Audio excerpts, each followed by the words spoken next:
As Stephen Paddock fires down on a crowd of concert-goers on Sunday night, newly released police body camera footage shows panic and confusion. Officers scramble to locate the source of the gunfire and get members of the public to safety.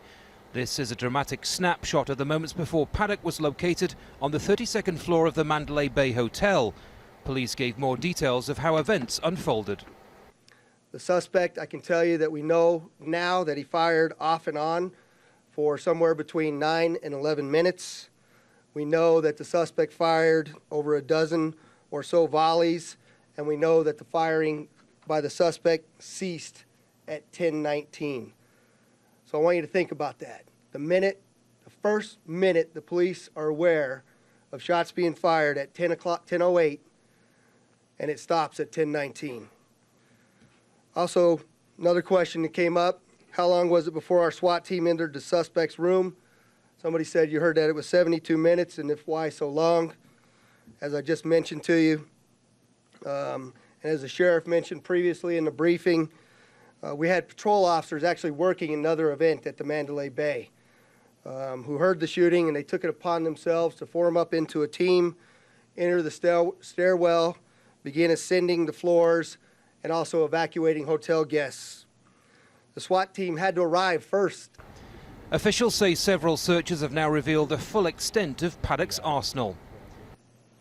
Currently, 47 firearms have been recovered. These firearms were recovered from 3 different locations.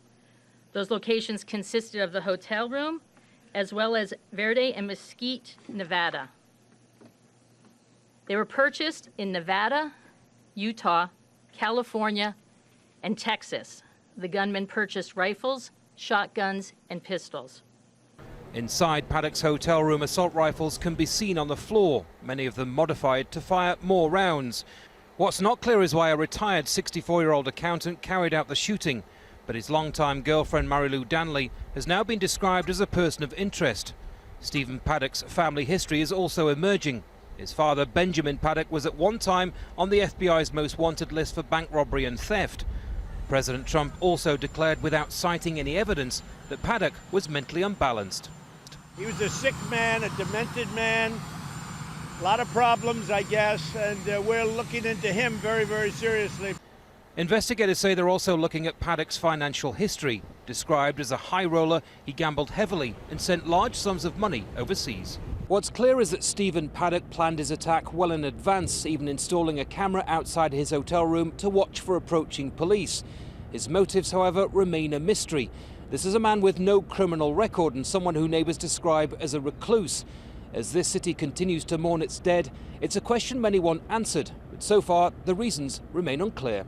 Gallacher, Al Jazeera, Las Vegas, Nevada.